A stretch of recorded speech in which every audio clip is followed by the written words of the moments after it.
So I got the 4Pv. I haven't played with it a ton yet, just because I've been super busy.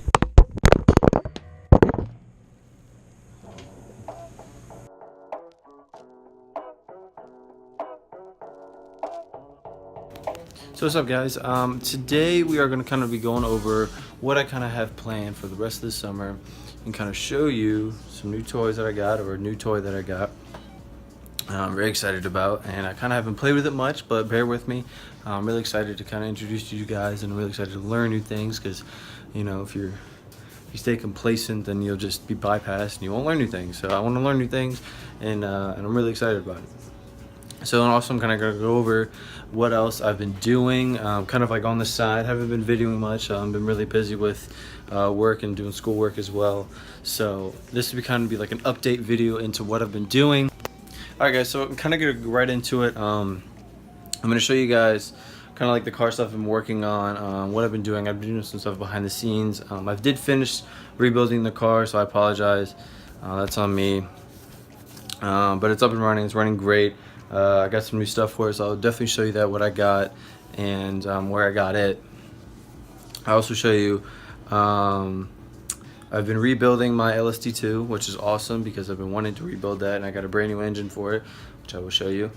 And I've been kind of putting off my Revo Platinum, kind of putting it off to the side for this summer. And I kind of want to get into my LST2 more, just because I kind of want to make that my big project car for this summer, just because I really enjoy working that car. It was my first kind of like big 1/8 scale truck, and I kind of want to bring it back because I do miss it a lot, and it's a hell of a lot of fun to drive, and it's a great monster truck to have. So we'll kind of jump into that guy. Well, we'll jump into the buggy first, the car, and then we'll kind of jump into the LST2. Alright guys, so here's the car. It's rebuilt. I love the way this thing looks, especially with the white shocks and everything. So kind of some new parts I got for it. Obviously an air filter. I definitely needed an air filter, so I did pre-treat it with some oil. So I did pre-treated it with Often foam oil. Pretty generic stuff, nothing special. I did for that. I also got a new receiver, which will go with the new toy that I got, that I will show you in a minute here. And then I think that's about it that I got for this. I do have some stuff in order for it, so when that stuff comes in, I will certainly show it for you guys, because I'm really excited to show you that. But other than that, this car's been running great. I love this engine. Fired right up. The first time I ran it after I rebuilt it, ran great. The only problem I did have was when I was actually running my tires kept ballooning. So I had to go back and re-glue like every tire. So I did do that, and I haven't run it since I did that. So hopefully, maybe this weekend I can get some more videos for you guys of me bashing and all that kinds of stuff to post, to put you guys on YouTube for. So let's kind of jump into what I've been doing for the LST2 now. This is the big LST2 from Losi. This was originally an aftershock, and I did convert it to an LST2, but now I pretty much call it a XXL or XXL2. It doesn't have the extended chassis like them, but it did kind of make it work to where it kind of does have like an extended chassis in a way, but it doesn't. So I'll kind of go over like what I've done to this and kind of like the history of it. So pretty much like the history of this car is, so I had the original motor that came with the car for, I don't know, for like the longest time.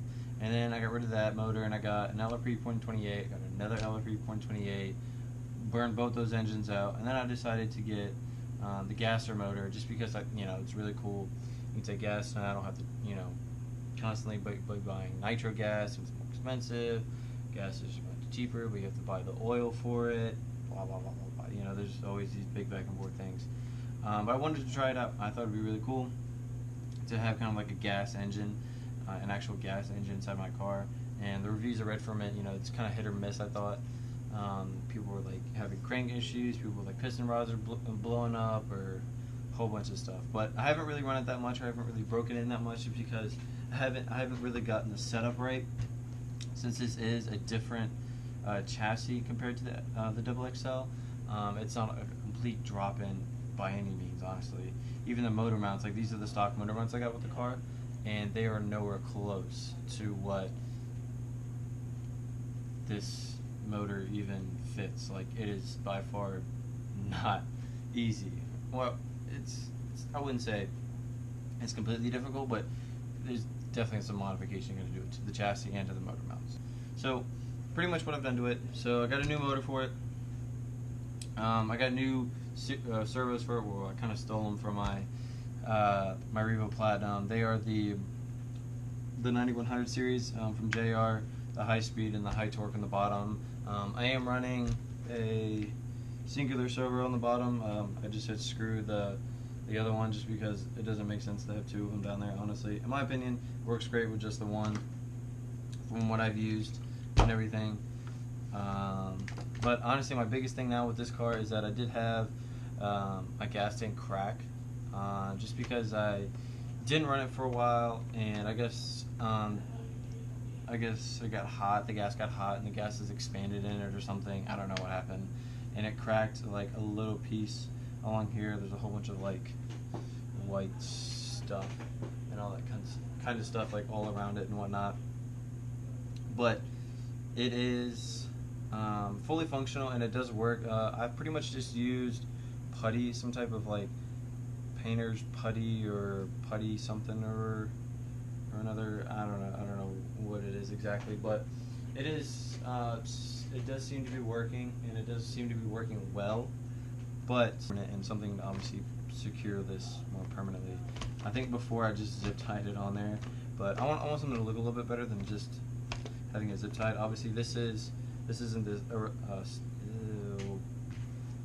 the stock gas tank as well.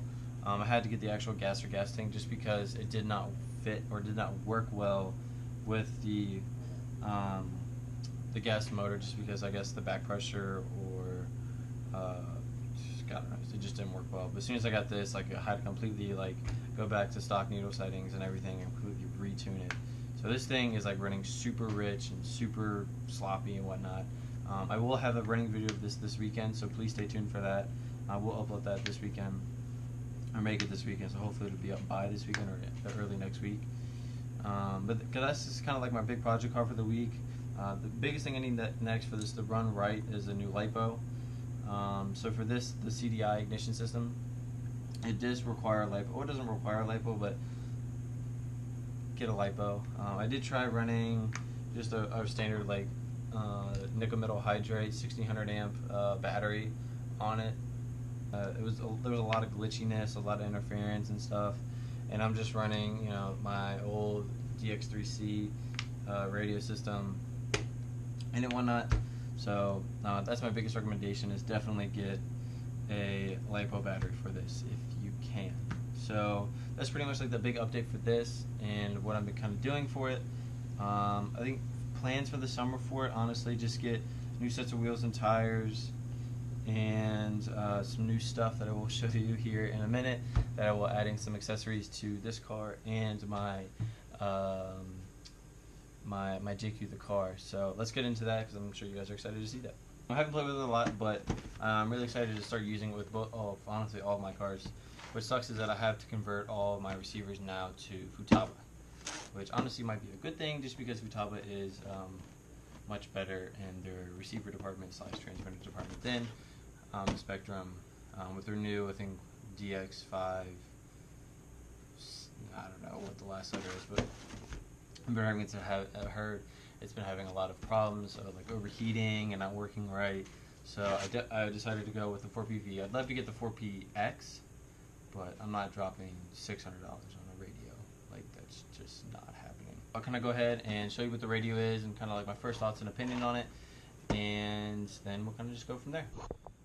Okay, so this is the radio itself. I do like it a lot. So you have the 4Pv manual, ridiculously big manual. You have the super really nice controller. Nothing too crazy about it. It has, I think that's just a screw hole, a COM port. That's for your headphones. So it does have like, it does speak to you, I believe, if you have headphones in. It has a charging port there at the end if you do have a LiPo battery in here. I do not. I have the standard 4AAs, I wish Futaba or other radio companies would just switch their mid-level to mid-entry level radios to LiPo one day. Anyways, so these are pretty much all the main control buttons you'll use to navigate through the main screen. You have most of your trims are here, so you got 1, 2, 3, and 4 on the side. Obviously, this is your steering wheel. You have another trim button here. You got a couple of trim buttons down here by the trigger. You have a trim button here, and obviously you have the trigger, which is adjustable out of the box, which is very nice. It does not come with the drop-down wheel or the drop-down assembly. That does come separate with it. Same thing with like all the telemetry stuff. So, and that does flip up if you so desire to or want to. I haven't had any trouble with it being down. So let's go ahead and power it up and see what it's like. So you hold this down and it kind of comes to life here. So I don't have my receiver on at all, so this is going to say no ID, no signal pretty much. Stop it.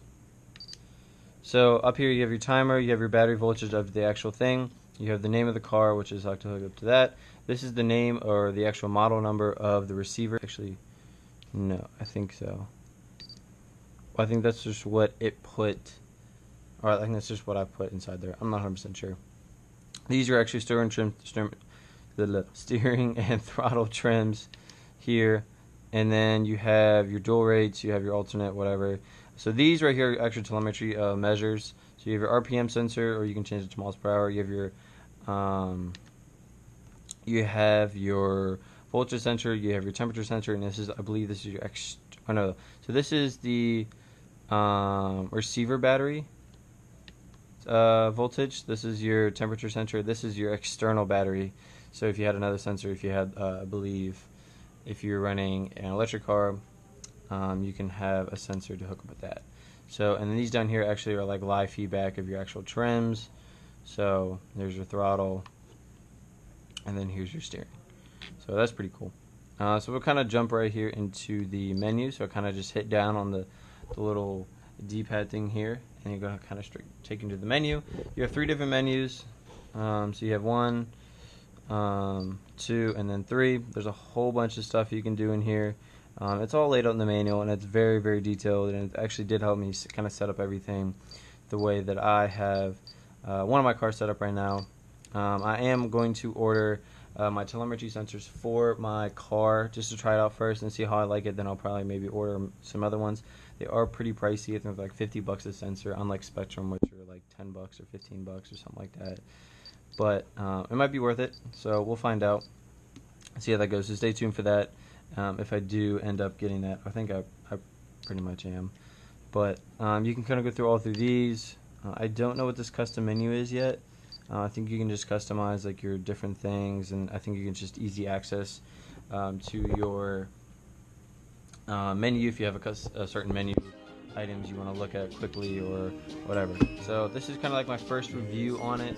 But, you guys like the update, you like the different camera setups, please let me know in the comments. I really do want your feedback. I really do want to know what you guys think about it. I'm obviously new to this whole YouTube thing, and I really want to get good at it. And I really want to know from you guys' feedback, what things I can improve on. Please be polite. I'm new. So if you guys did like this video, and you did like the content, you did like the camera setups and all that kind of cool stuff, and you did like this product, there will be a link in the description for you guys if you want a quick, easy access to it. But if you did like this video, please stay tuned for other videos and updates. And other than that, have a great one.